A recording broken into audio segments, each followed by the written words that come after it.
Born or sold into slavery, it's a brutal reality for hundreds of thousands of African women. But in Niger, one woman's groundbreaking legal battle against slavery has triumphed, at least for her. A West African court recently found Niger's government guilty of failing to protect a woman from slavery. Paul Ndiho has more.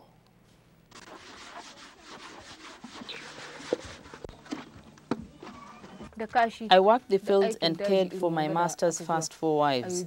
I cooked all the food, did all the laundry, took care of the animals.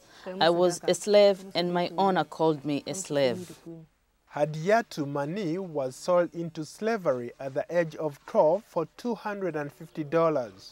Now, 25 years old, that illegal sale condemned Mani to a life of exploitation and brutality in Niger. Slavery persists in other West African states as well. Prince Amo Wandala is a Tuareg prince who works to free slaves, as he did when he approached Mani's master. One day, I went to the village and brought him before the village chief. I let him know that slavery was now forbidden. Slavery is common in this region known as the Triangle of Shame, the flatlands of Niger, Nigeria, Chad border. It is a life Prince Wandala has witnessed firsthand. His father was a tribal chief, but his mother was a slave. A slave wife has no right and must obey, no matter what's done to her.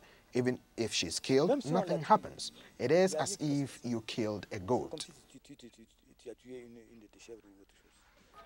There are tens of thousands of female slaves in Niger.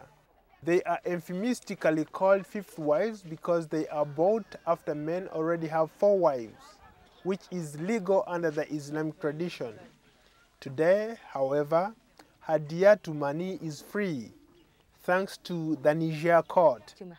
One day my brother sent for me. He asked me if I had heard the news. I said no, and he said, "You are free, and here is the paper to prove it."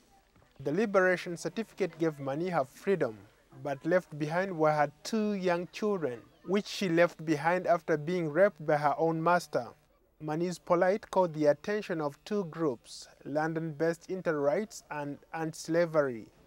They approached the Court of the Economic Community of West African States, ECOWAS, charging that Niger had failed to uphold its law forbidding slavery. The court heard the case in April 2008, and 6 months later, it had a verdict. Mani and Prince Wandala set out on a long journey to Niamey, Niger's capital, to hear the landmark decision. Hadiatu has been a victim of slavery, and the Niger government is responsible for this. Back in the Triangle of Shame, these women who were once slaves are now free. They run away from their masters and live together for mutual protection, as they are afraid that they will be recaptured. Now is implementation. Because we cannot say today that slavery is abolished. It's abolished in law, but not in practice. Gidam Mani's mother is herself a former slave. This practice has to be abandoned forever. We don't want it anymore. And yet, an estimated 43,000 people are still enslaved in rural areas of Niger. And activists say slavery is common in other African countries, including Mali, Sudan, and Mauritania. Paul Ndiho, VOA News.